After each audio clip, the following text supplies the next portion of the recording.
Murakaza neza ku muyoboro wa Igetsimani, Imana igumugisha gumana natwe. Haleluya, haleluya, nshuti z'umusaraba. Ndabasukije mwese bakunzi b'umusaraba, mu izina ry'umwami wacu Yesu Kristo w'i Nazareti. Nge turi kumwe ku mazina banyita Ingabire Jeanne d'Arc. Bari bashya ku muyoboro wa Igetsimani channel, tubahaye ikaze.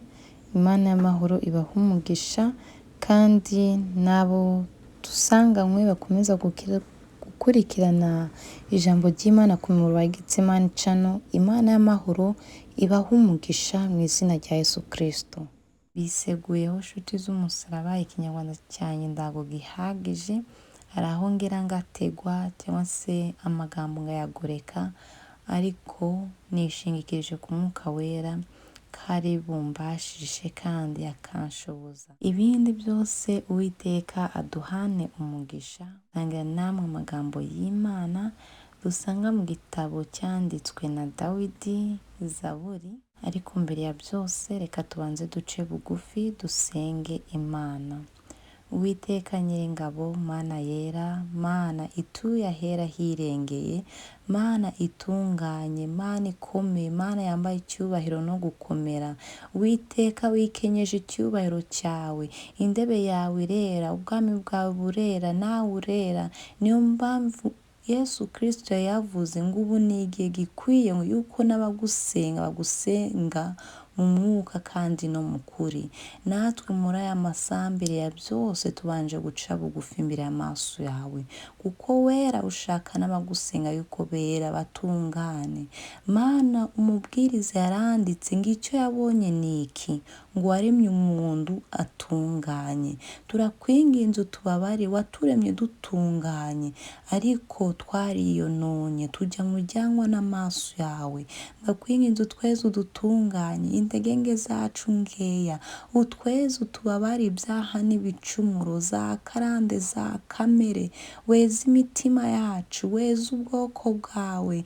Mwami, nsaba inshuti z'umusaraba uzeze uzitunganye.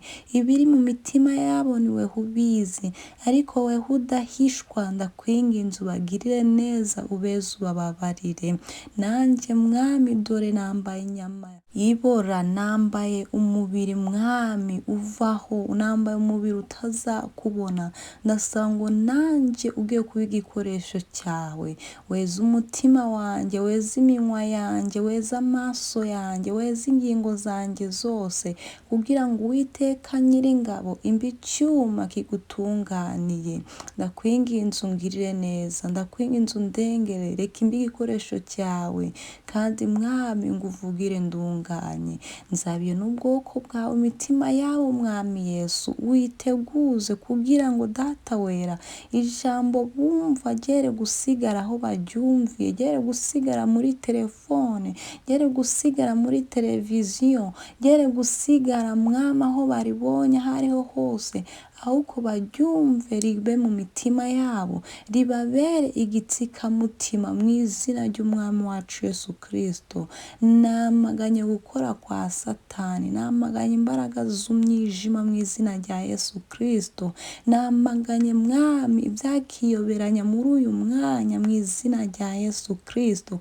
Imbaraga z'abamedi mu izina rya Yesu Kristo ndaziheje mu izina rya Yesu. Satani bidobya, Satani busahuzi, ndamwamagaye mu izina ry'umwami wacu Yesu Kristo. Imbaraga zo mu ijuru zimanuke, gukora kwawe kuganza ku bwoko bwawe. Uwiteka Mwami, ndakwinginze ndabari nge, ahubwo izina ryawe nishigwe hejuru.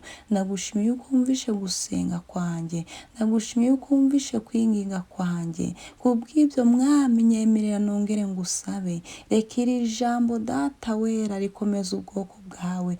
Abari bibagiwe ribibutse, abari baguye ribahugurutse, abari bihebye Mwami rigira icyo ribamarira mu mitima yabo. Icyo dusaba ni ko Data wera wakandika amazina yacu mu gitabo cy'ubugingo, kuko imigisha yo muri iyi si warayiduhaye yose. Waduhaye amamodoka, waduhaye abana beza, waduhaye ingo nziza.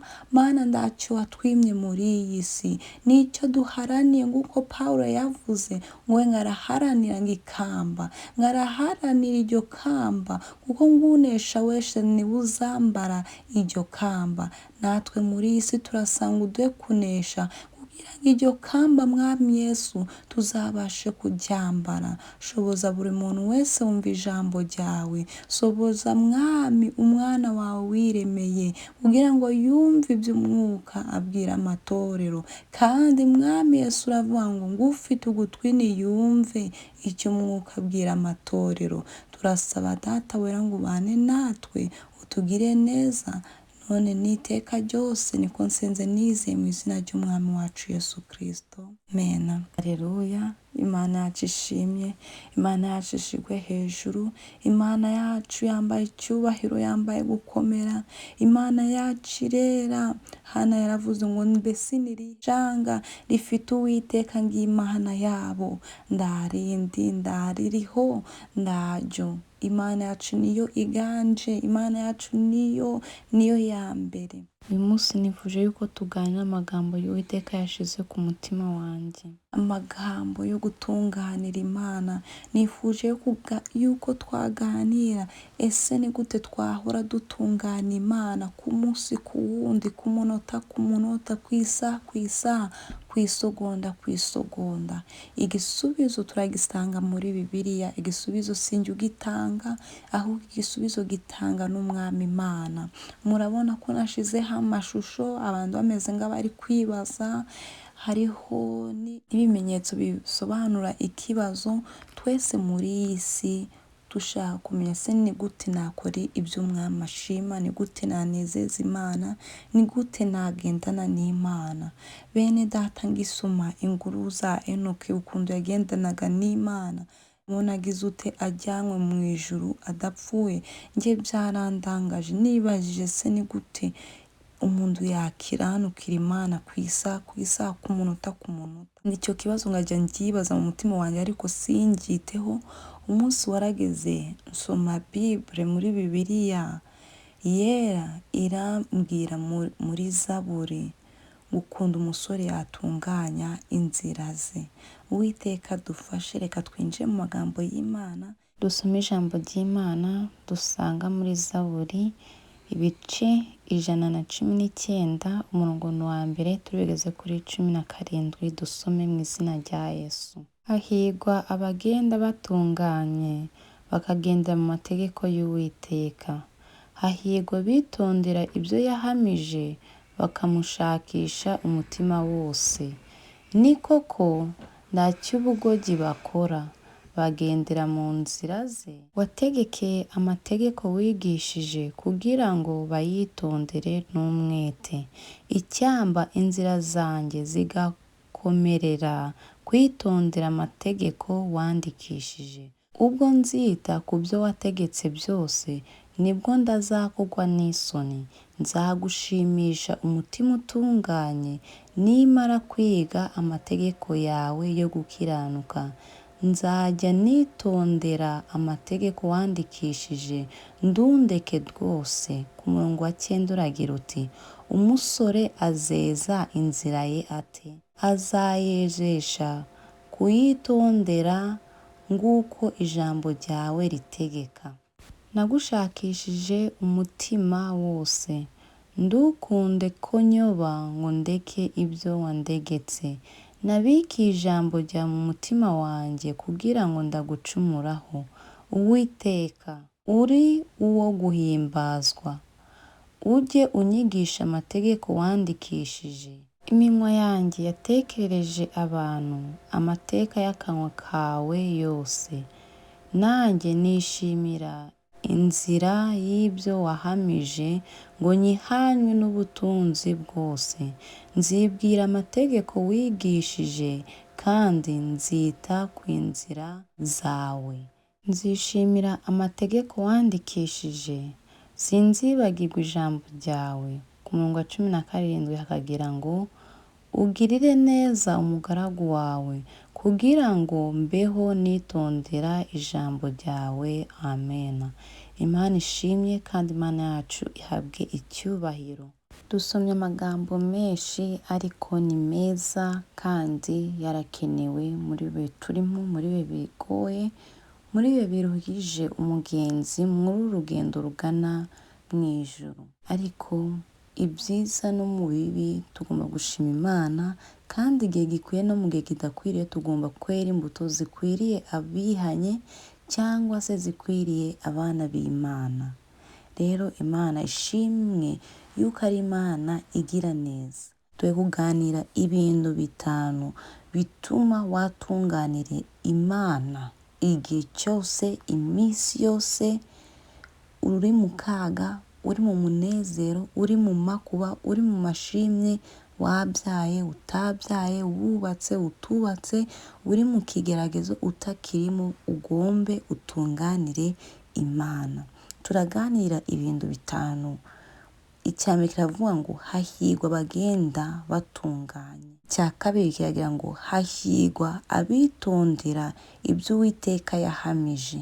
Icya gatatu, shakisha Uwiteka umutima wose. Icya kane, witondere amategeko y'Uwiteka n'umwete wawe wose. Icya gatanu, gushimisha Uwiteka umutima utunganye. Kandi ku cya kane nakongeraho kubika ijambo ry'Uwiteka muri kugira ngo udacumura ku Uwiteka Imana yawe. Icyigisho cyacu cy'uno munsi, umutwe w'amagambo uravuga ngo ese nute umusore yakeza inzira ye, cyangwa se inzira ye yatunganywa, nute yayitunganya nk'urugendo rugana mu ijuru. Twambaye uyu mubiri uruha, uyu mubiri ubabara, uyu mubiri urusha. Nute uwo musore yatunganya inzira ye. Azatunganya inzira y'Uwiteka nuko yumviye amategeko y'Uwiteka yanditse, kandi yuko yayitondeye akayagenderamo, kuko bene undacyo ubugogi azakora. Imana idufashe. Nibyo bizamubashisha gukiranuka, nibyo bizamubashisha kugira umutima uboneye, umutima utunganye, umutima w'umukiranutsi cyangwa se w'umugororotsi. Imana ishimye. Niba uyu mutwe w'amagambo ukomeye cyangwa se ukibaza umusore, wenda ukavuga ati njye ndi umumama, njye ndubatse, iri jambo ndirindeba, rirakureba. Nanone narihindukiza ngavuga ngo tunganira Imana kurinda ukiriho kugeza kugupfa, utunganire Imana. Imana ishimye. Rero ijambo ry'Imana twasomye muri Zaburi ryatubwiye ngo hahirwa abagendera mu nzira y'Uwiteka batunganye. Hahirwa abagendera mu nzira y'Uwiteka bagendera mu mategeko y'Imana. Hahirwa bubaha Imana, bakora ibyo kumvira, bakora ibyo Imana ishaka. Abo barahiriwe kuko bagendera mu nzira Imana ishaka, kuko bagendera mu byo Uwiteka ashaka kandi mu byo Uwiteka yifuza. Uribaza iki kibazo nk'uko nanjye nakibazaga, ese ni gute nakorera Imana ndunganye? Ese ni gute nakorera Imana nyishimisha n'umutima wanjye wose? Ese ni gute nakorera Uwiteka ndari gukorera runaka? Ese ni gute nakorera Imana mu bwihisho? Si ngombwa gukorera Imana bimenyekane. Ese nute nakora ibyo gukiranuka ngiriho? Cyane cyane se ni gute nakorera Imana mu busore bwanjye, mu bukumi bwanjye? Cyangwa se weho wubatse, ni ute wabasha kubaha Imana uri kumwe n'urubavu rwawe cyangwa se n'umutwe wawe mwubakanye mugongana? Ni gute wakubaha Imana? Ushobora kuvuga urugo rwanjye ruragoye, urugo rwanjye biragoye yuko nakubaha Imana. Nshuti z'umusaraba, aya magambo ngiye kuyavuga, ariko sinjye wagize ute wayanditse, ni Yesu Kristo wagize ute wayavuze. Yesu ageze ku giti cy'umutini ashaka imbuto cyangwa se icyamwa ngajye, abura urubuto. Niba yashakagaho oranje simbizi, niba yashakaho pome simbizi, niba yashakaho inanasi simbizi, ariko Bibiliya iratubwira ati ngo Yesu yagiye ku giti cy'umutini ngo ashakeho urubuto ngaje agirute abura urubuto narumye. Ariko mwibuke yuko Bibiri tubwira ngo kandi icyo gihe cy'icyo giti ngo cyo kugira ngo cyere imbuto ntabwo cyari kiragera. Yesu niwe yavuze amagambo akomera avuga ngo igihe gikwiriye no mu gihe kidakwiriye mwere imbuto. Ariho yagize avuma igiti. Ibaze niba Yesu yaragize ubwo burakari cyangwa se ubukana bwo kuvuma igiti yuko atakibonyeho imbuto.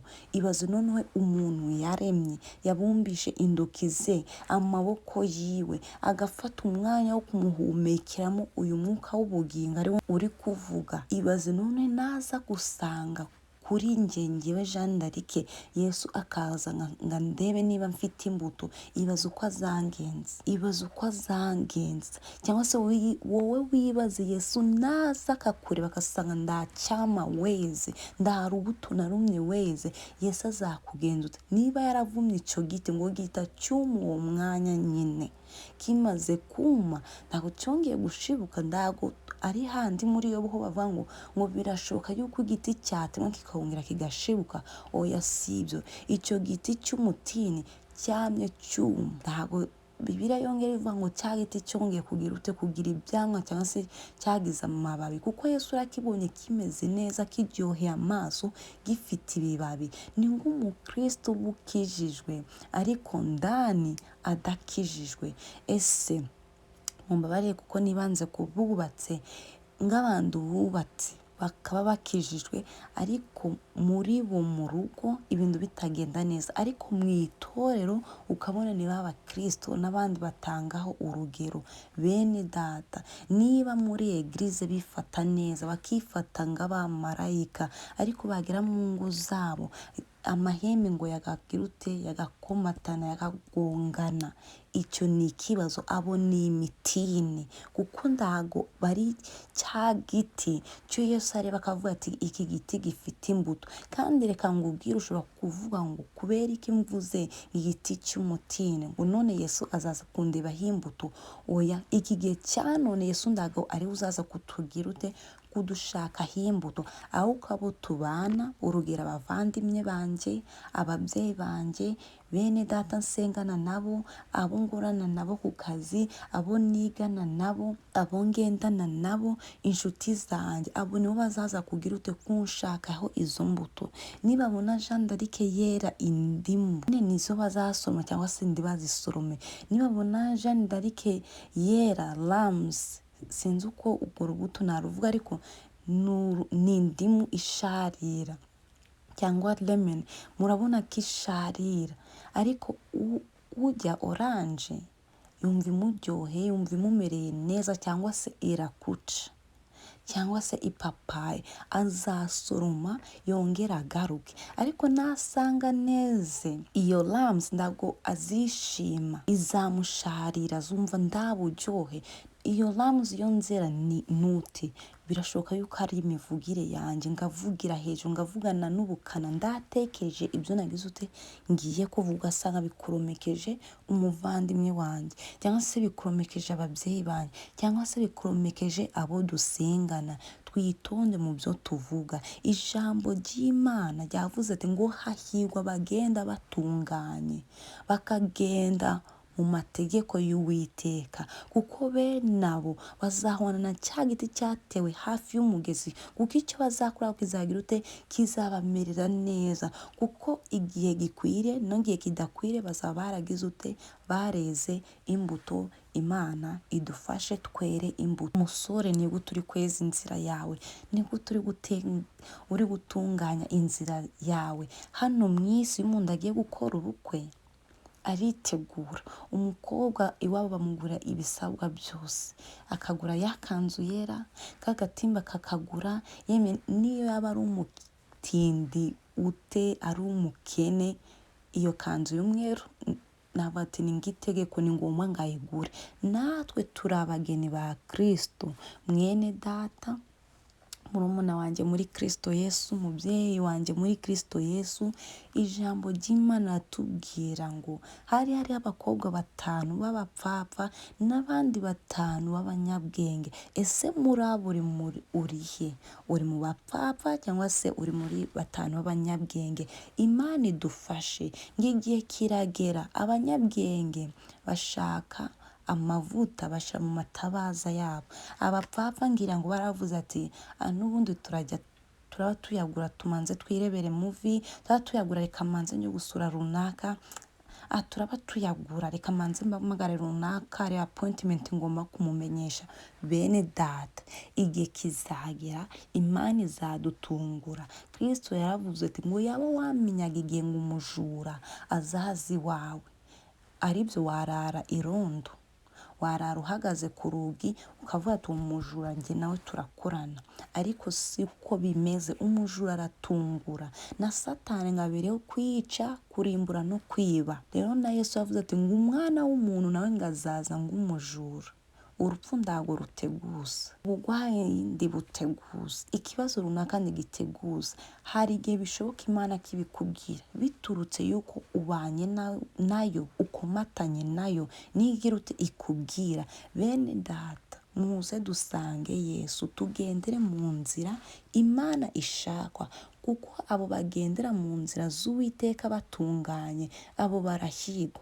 Bagira ibyo abandi batagira, bumva ibyo abandi batumva, babikije ibyasezeranijwe n'Umwami Imana. Kandi abo nibo bagize nibo bahamije ibyo Imana yagize yakoze. Amen.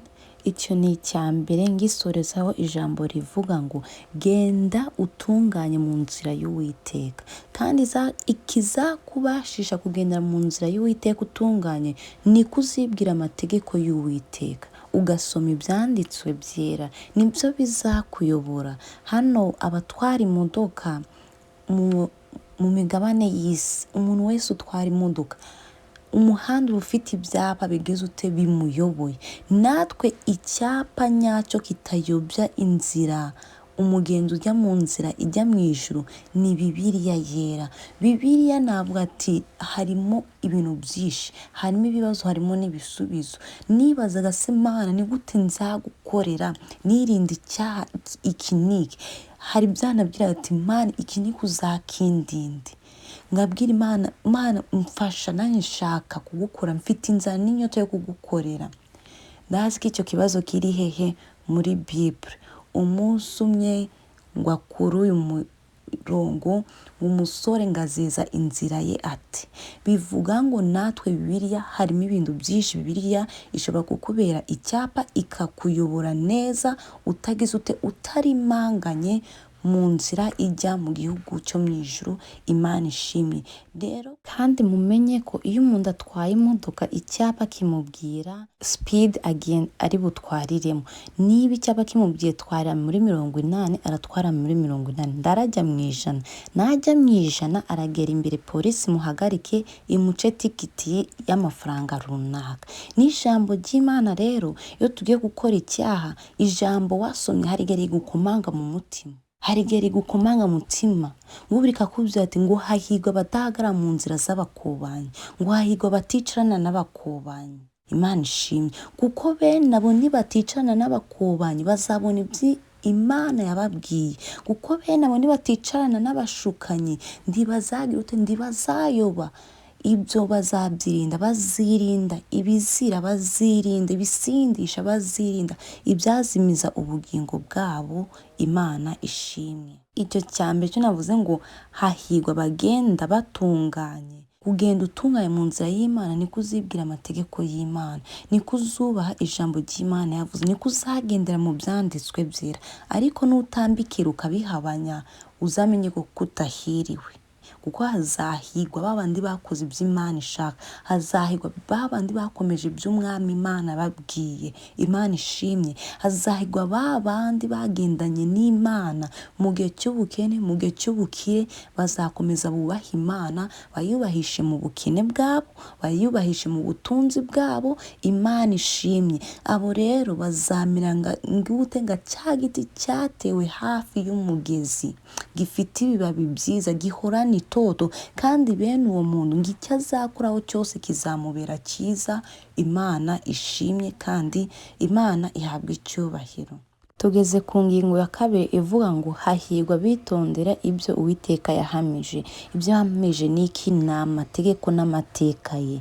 Amategeko Imana yandikishije ngo abantu bayo bayubahe, ayo nyine yahamije ni ukugira ngo twese bantu twaremye n'Uwiteka turemeye imirimo myiza, ni ukugira ngo twubahe ibyo Uwiteka yahamije, ni ukugira ngo tugende mu byo Uwiteka yavuze ati bana banjye mugende gutya na kuno, nibyo mbashakaho kandi nibyo nishimira yuko mubigenda mu Imana idufashe. Akenshi rero ndaho dukunda amategeko, umenya icyiza cy'amategeko cyangwa se ukamenya icyihishe inyuma y'ayo mategeko, wakunda amategeko. Kandi bene data, amategeko ni meza kuko amategeko yaraturinda, amategeko yatubera protection, kugira ngo ushobora kugwa ngo mu cyaha runaka ugasanga ukuyemo indwara ya kabutindi.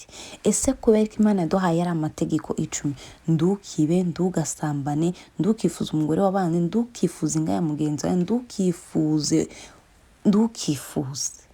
ndukararikira ibibi n'ayandi, gukundisha Uwiteka umutima wawe wose, ubwenge bwawe bwose, n'ubugingo bwawe bwose, ngo kandi ukunde mugenzi wawe nk'uko wikunda. Ayo mategeko karabiri yaragoye. Bene data, kenshi turavuga dukunda Imana ariko biba ku munwa. Imana ashaka ngo uyikunde bikubemo ndani cyane ku mutima, kuruta uko wagenda uvuga ati Imana ndagukunda. Imana ishaka kugira ute? Kuyikunda mu mutima nyine, hahandi ku mutima, ku buryo no mu bikorwa birinjira. Imana ikavuga ati uramuje aranyubaha, urana umugaragu wanjye, urana umuja wanjye. Bene data, muze dukunda amategeko kuko amategeko araturinda. Abantu bakora icyaha cy'ubusambanyi benshi mureba ibyo bakuramo, kandi ijambo ry'Imana rivuga ati ngo ndugasambane, none uragiye urasambanye, ukuyemo sida. Abakobwa bo bagize ute? Turagowe, ukuyemo sida, ukuyemo n'umwana. Wenda ku bw'ubuntu bw'Imana umwana ndiyanduye ariko wowe uranduye. Ariko bene data, murebe ibyo bintu byose umuntu agize ute? Yikururiye. Umwana nkunze kubabwira ati ni umugisha, ariko umwana watanzwe n'Uwiteka mu gihe cyagenwe ni byiza. Ariko mu bihe ngibyo bamwe basigaye bavuga ati ni imbanuka. Ijambo ry'Imana ryakubwiye ati wirinde, mwitondera amategeko y'Uwiteka yanditse kandi yahamije. Imana igendera Mose mubwira ati igihe kirageze yuko ataha, yuko acugwa. Rero Mose amaze gukurwa ku isi, Kalebu niwe wagize ute? Niwe wafashe Abisiraheli ababera umuyobozi, kuko Mose ndaragize ute? Ndiyari akihari. Uwiteka asanga Yosuwa aramubwira ati ngo ujye witondera amategeko n'amateka yanjye, ku manywa wibwira amategeko yanjye, nijoro wibwira amategeko yanjye, ngo usome ibyanditswe muri iki gitabo. Nda kindi gitabo ni Bibiliya Imana yabwiraga Yosuwa asome ibyanditswe byera, kuko ibyo byanditswe byera azageraho akangamira Abisiraheli. Ijambo ry'Imana riramubwiye ati yitonde kurakara. Ntabwo ijambo ry'Imana ritwemera kugira inzika, kugira inzigo, kugira ubukana, kugira umujinya, kuko kuyobora burya ni umurimo ukomeye, ni umurimo utoroshe. Hari abo uyobora batakumvira, bagonda amajosi, nk'uko Mose yagendaga abibwira Uwiteka, kandi n'Uwiteka akabibwira Mose.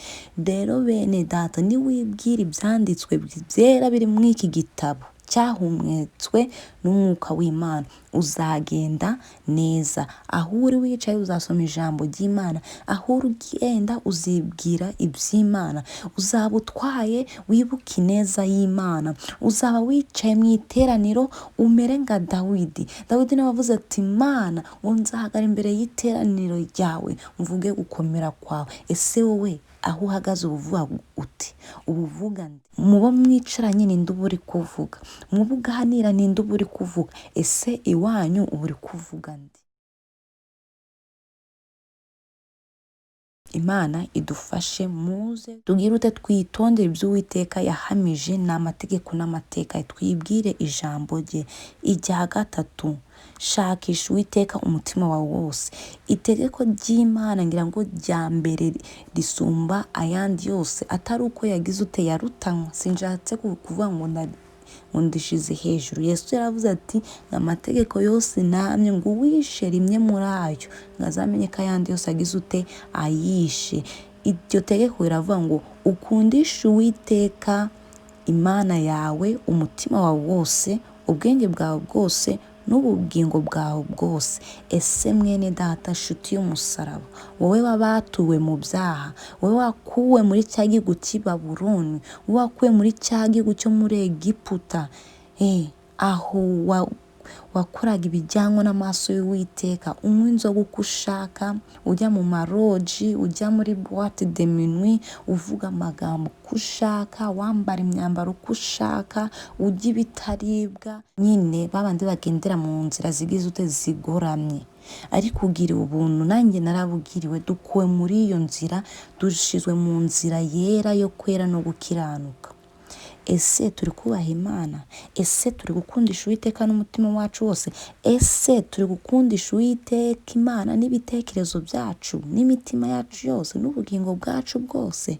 Imana idufashe, muze dukunda Imana aho turi hose, twaba turi ku kazi, mu mashuri twiga, mu ngo zacu, mu babyeyi bacu, mu bavandimwe bacu. Mwubahane bene data, kuko ibyo nibyo bizagaragaza yuko ukunda Imana. Ubaha Imana aho uri hose, n'ibyo ukora byose, imikorere yawe. Nutagendana n'Imana ubuzima bwawe buzaba bugufi. Nutagendana n'Imana ntabwo uzahegwa muri byose. Nutagendana n'Imana ejo n'ejo n'ubundi ndaho uzigeze, kuko baravuga ati ngo muri iyi si nk'abantu barakenerana, ariko Imana niyo ya mbere kuruta yuko umuntu yakenera undi n'undi. Kandi simbisuzuye kuko n'Imana ikoresha abantu, ariko bene data muze twubahe Uwiteka n'imitima yacu yose, muze dutinye Imana, muze dutinye Imana, kuko nutinya Imana ntacyo uzatinya. Uzatinya Imana gusa, icyago ntabwo uzagitinya. Ibyaha bizaza, ariko uzavuga ati mwabyahamye narakijijwe ngugwa mu byaha, ibyino myisi ndabihinduye, ubu nsigaye ngurikira Kristo. Haleluya! Ubu nsigaye ngurikira Kristo, nda wundi ngurikira ni Imana Data wa twese. Icya kane kiravuga ngo mwitondere amategeko y'Uwiteka n'umwete wanyu wose. Nanjye nyitondere n'umwete wanjye wose. Muze tugire umwete wo kwitondera amategeko, muze tugire umwete wo kwitondera ibyo Uwiteka yahamije, muze tugire umwete wo kubaha Imana Data, muze tugire umwete wo gukundisha Uwiteka n'imitima yacu yose, kuko nidugira umwete wo kubaha Imana tuzaba neza, tuzaba amahoro masa, ntacyo tuzakena. Kandi nidukena ntabwo tuzicwa n'ubwo bukene. Nidukena dufite kubaha Imana ntacyo tuzaba. Abubaha Imana barakomera, nshuti z'umusaraba. Abubaha Imana ntibakena. Mu mubiri babona bakena, ariko mu mwuka bafite ubutunzi. Imana ishimwe. Niwubaha Imana, nshuti y'umusaraba, ntacyo uzakena, ntacyo uzabura. Nk'uko nabivuze, ushobora gukena mu mubiri, ariko uravuga ati uko biri kose Imana nibyo washimye, kandi nyemerere umbashishe mbyakire. Ariko kuko ufite uwo mutima kubyakira, uvuga ati Imana ndabyakire, kuko n'ejo bundi nari nabuze amafaranga y'abana, warayambaye, ndazi icyerekezo yari buvemo. N'uyu munsi nubwo naburaye, ejo nahanjye. Haleluya!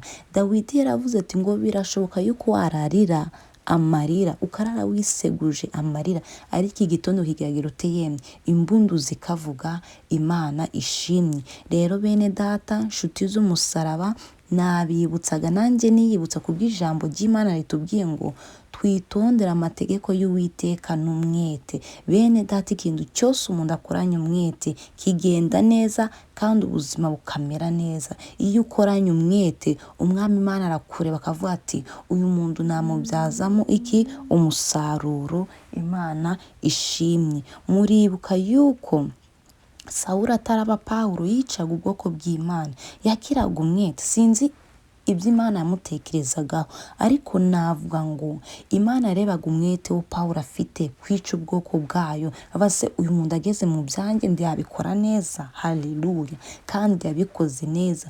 Imana imugira ubundi ititaye ku bakozi bayo yishe. Imana imukura mu magana menshi y'abanyabyaha, iremera imugira umwana wayo. Haleluya.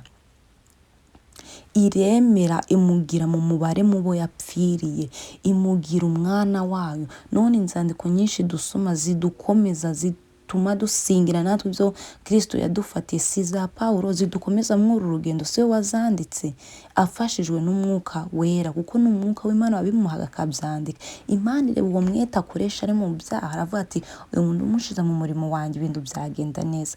Bene data, akazi ko mu isi abakora bakorera abandi kandi n'abikoresha, mukorane umwete, kuko umwete Imana izawubona. Ivuga ati uyu mwete w'uyu muntu nawubyazamo iki? Umusaruro. Imana ishimye.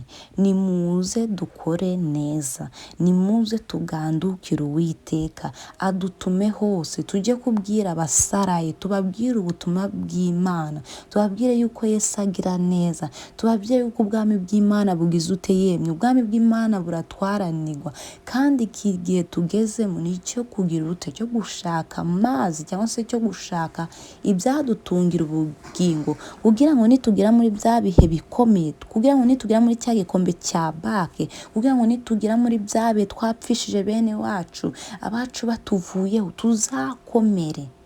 Uzabona ibigukomeza, kuko ndago uzakomera utabonye ibizagukomeza. Imana idufashe. Dawidi ku murongo wa 17 yavuze ngo ugirire neza umugaragu wawe, kugira ngo mbeho nitondera ijambo ryawe. Imana ishimye. Muze twitondera amategeko y'Uwiteka, nimuze tuyubahe, nimuze tuyagenderemo dufite umwete, kuko uwo mwete wawe ndago uzaba ubusa. Oya, suzaba ubusa. Ngo umuhati wanyu si ubusa ku mwami. Ayo ni amagambo Pawulo yavuze. Nidukorera Imana tukayikorera dutunganye, tukayikora tuyishakishe wa mutima wose, tukagenda mu nzira ye n'uwo mwete wose, bizabera neza. Kandi none Imana yo ubwayo ni izagira ute? Niyo izadushoboza. Imana yacu ishimye. Muze tugire umwete, dutunganire Imana, dukora ibyo gukiranuka, niho bizatuma tugira ute? Tubaho mu buzima bwiza, twitondera ijambo ry'Imana. Uwiteka ashimye. Icya gatanu aricyo cya nyuma, gushimisha Uwiteka umutima utunganye.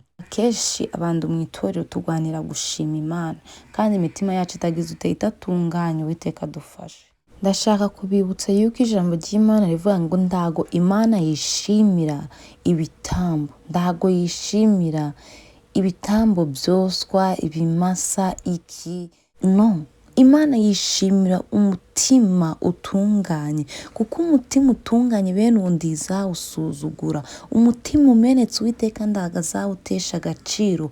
Gira umutima utunganye, noneho ushime Uwiteka, uvuge gukomera kw'Imana, ubwire abatazi Imana yuko hari Imana itabara, yuko hariho Imana iruhura abarushe. Imana ishimye.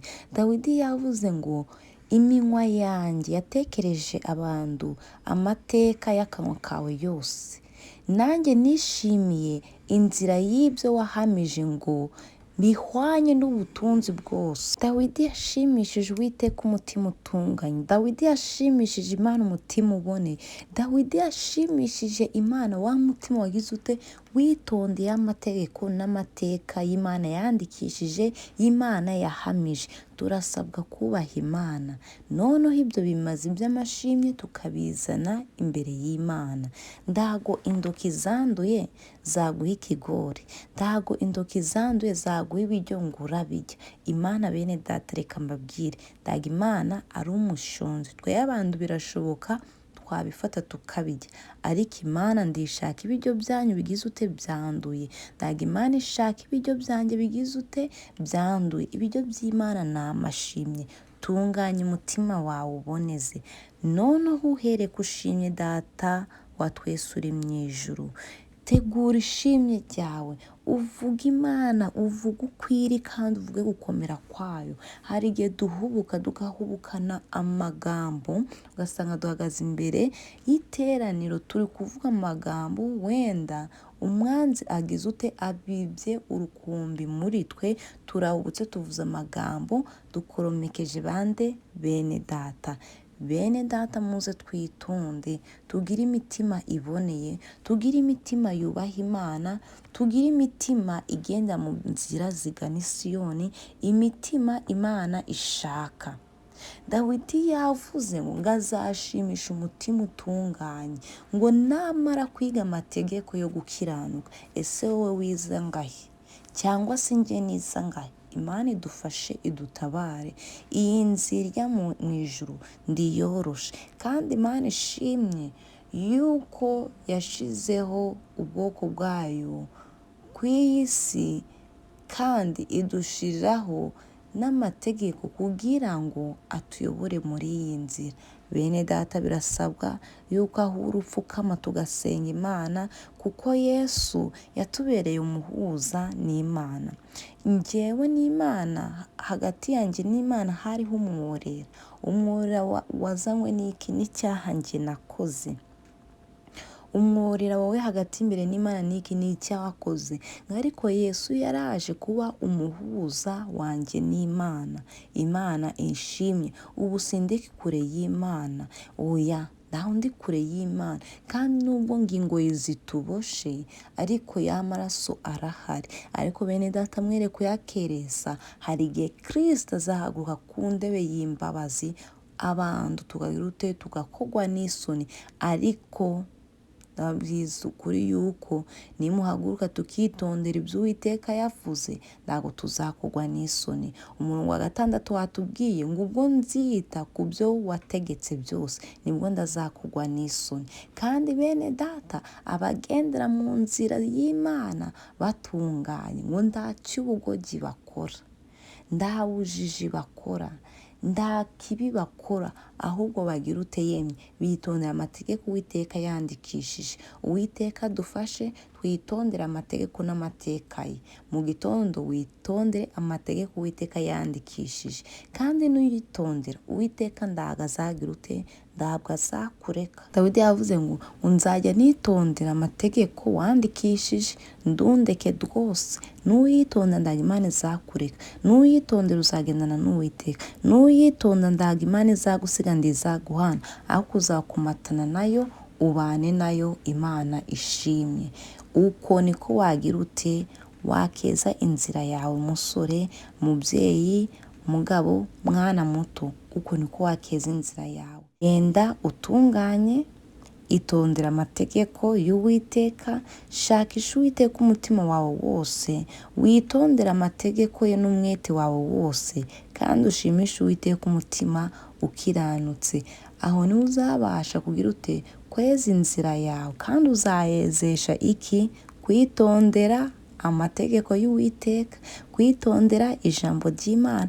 Niba utitondera ijambo ry'Imana, niba utagira inyota y'ijambo ry'Imana ngo wifuze kumenya icyo Uwiteka gushakaho, uzamenye ko inzira yawe yagize ute yatsibanywe, kitanagihari, nyine ni igihogere, harimo ibintu byinshi kugira ngo wambuke ujye hakurya bizakugora. Ariko nutunganya inzira yawe uzatunganya ngo tuzagira ngo na hakurya unsangayo bo ngunda. Imana ishimwe.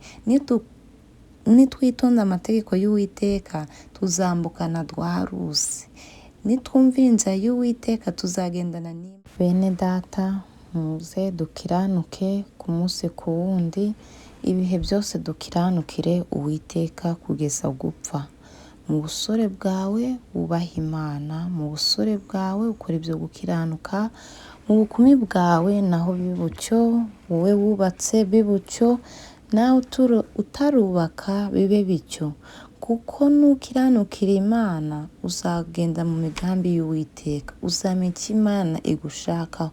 Uwiteka azaguhishurira ibihishwe, kandi ikiruta byose ngo uzajya kuri Imana yagize ute, yabikiwe abera cyangwa se yahishiwe abera, uzayibona. Uzabona kuri Imana Uwiteka yabikiye abera, uzayibona. Kandi umenye biriya bintu bitanu nubikora ntacyo ubugoryi uzakora. Ntabwo uzicara mu nzira z'abakobanyi, ntabwo uzajya mu kiganiro kitakureba, ntabwo uzajya mu nguru ziguhiririze, nta birori runaka bizagushitura umutima, kuko Yesu azaba yaramaze irari ryawe. Biriya byose iyo ubikurikije ukagira umwete wo kwitondera amategeko n'amateka y'Imana, ntacyo ukina, umera umerewe neza. Tugiye kwinjira mu mwanya wo gusenga. Niba biriya bintu bitanu utarabikwiza, isuzume. Ese ni gute watunganya inzira z'Uwiteka?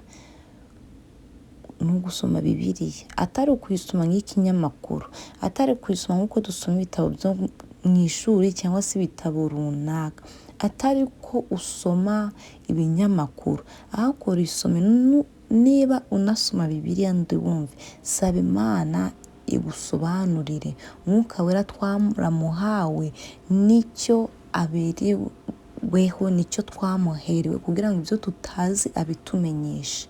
Saba Imana ibane nawe, urebe, isuzume. Ese ngendera mu nzira z'Imana, ngendera mu nzira itunganye? Ese ngora ibyo Imana ishaka? Ese numvira Imana, nubaha Imana? Ese ndunze umutima utunganye, umutima Imana ireba ikawishimira? Urebe niba utari wa mutini, urebe niba utagira imbuto z'indimu. Indimu irasharira. Abari bari imbohe za Satani, akabatuma, akabakoresha, bakavuga ibidafite umumaro, bakaba intumwa za Satani. Ntabwo mvuze Satani azagutuma, ahubwo azakoresha umuntu cyangwa se agukoreremo, kuko Satani ntabwo azakwigaragariza nk'umuntu ufite amahembe abiri. Azakora mu bikorwa runaka, atume ushavura, atume uvuga. Ariko bene data, niba wari uri imbohe ya Satani, byere kongera kuba, muze tugaruke tujye mu nzira y'abagenzi bagana mu ijuru. Muze tujye mu nzira nk'abagenzi batari iwabo. Muri iyi si turacumbitse, si iwacu.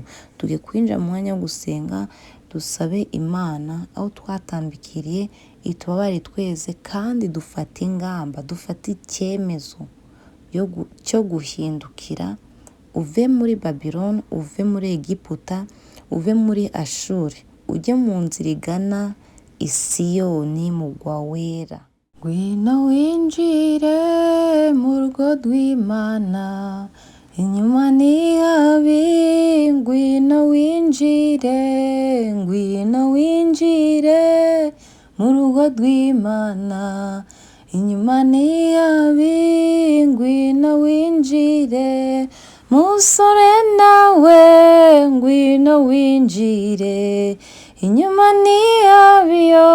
Ngwino winjire, ngwino winjire mu rugo rw'Imana, inyuma ni habi. Ngwino winjire nk'uko nawe, ngwino winjire, inyuma ni habi yo, hararumana.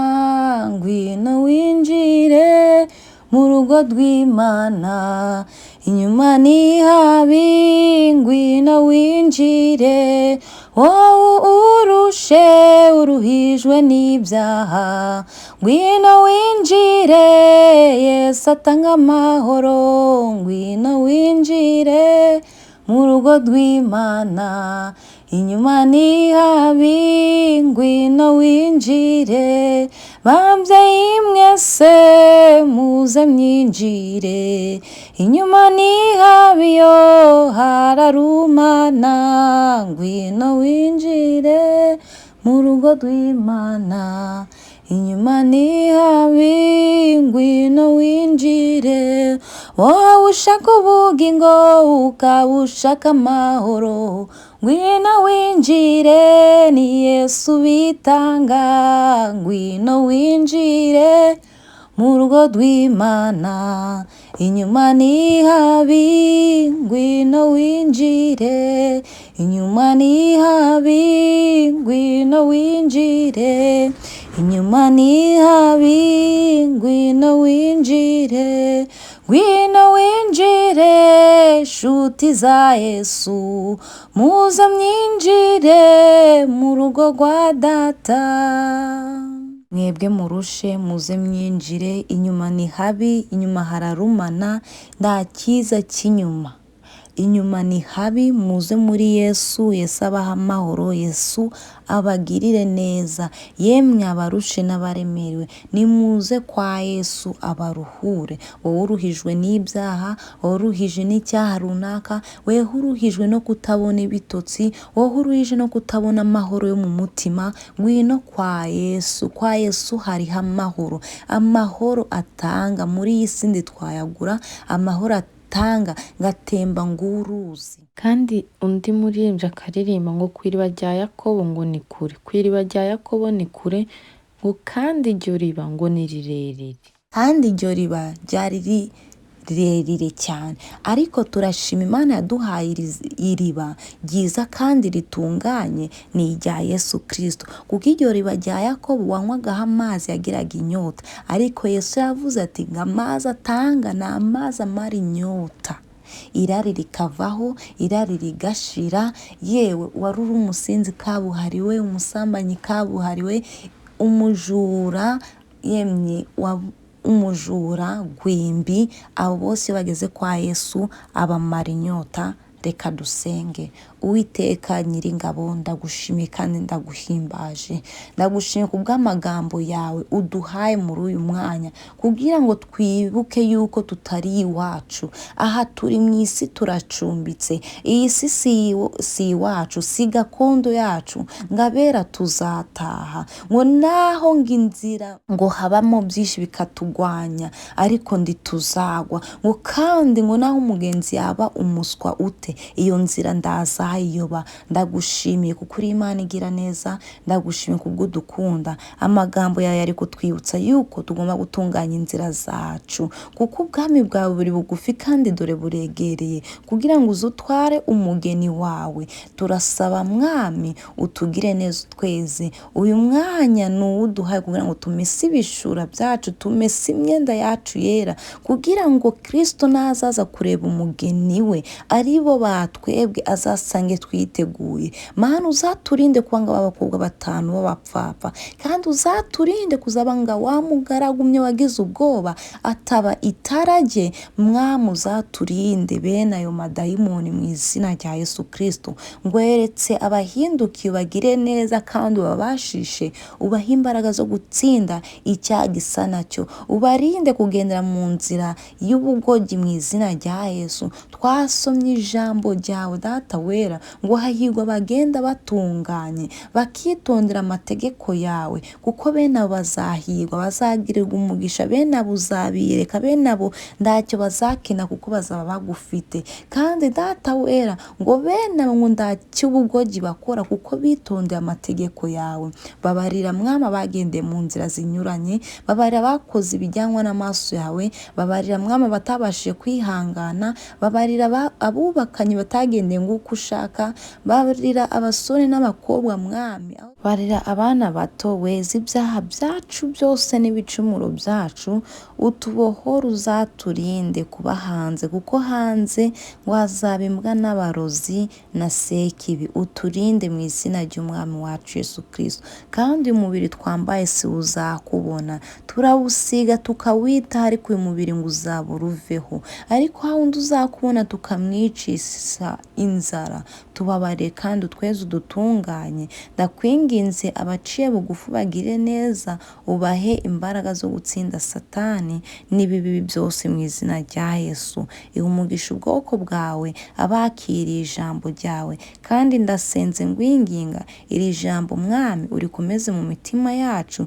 tumenye yuko dukwiriye kubika ijambo ryawe mu mitima yacu kugira ngo tutagucumuraho. Niko Dawidi yabivuze, kandi aravuga ati Mana gira neza umugaragu wawe kugira ngo abashe kurambira mu gihugu arimo, kugira ngo arame. Bana natwe rero tugire neza, turagushima ibyo dukoreye byose, guhinduye amateka yacu, amazina yari mu gitabo cy'urupfu ukaba yashize mu gitabo cy'ubugingo.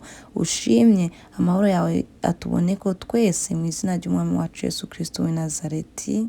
Kandi Mana wongere ubane natwe, ibi bintu bitanu Mwami tumaze kuganira uduhe kubikurikiza, tugende mu nzira zawe, tuyitondere amategeko yawe, kandi Mwami tugitondere n'umwete wacu wose, tugire umutima wo gushima kandi utunganye, tugendane nawe dutunganye. Mana nsabye bike byinshi bitwongere, kuko niwe uzi ibyo dukenye, niwe uzi Mwami ibyo runaka yifuza, ibyo uzi ababyeyi bifuza, urubyiruko bifuza. Mana ndakwinginze bose bagire neza. Mana dore urubyiruko nizo mbaraga z'ejo, ariko benshi Mwami barasinziriye, benshi bari mu nzira zitaguhesheje icyubahiro, benshi bari mu nzira Mwami z'imburamumaro, ariko niwe bagendera mu izina ry'umwami wacu Yesu Kristo, ukabahindura amateka mu izina rya Yesu Kristo. Wahinduye amateka ya Sawuli umuhindura Pawulo, aba umuvugabutumwa ukomeye. Mwami ndakwinginze uhindure urubyiruko mu izina ry'umwami wacu Yesu Kristo. Ndagushimira kubw'imirimo n'ibitangaza ukoze mu mitima y'ubwoko bwawe, kandi Mwami ibyo wifuza kutugirira si bibi ahubwo ni byiza. Nsabye biki byinshi bitwongerere mu izina ry'umwami wacu Yesu Kristo none n'iteka ryose, niko nzenze nizeye. Amen. Amen. Amen. Shalom shalom. Imana y'amahoro ibahe umugisha mwese mu izina rya Yesu.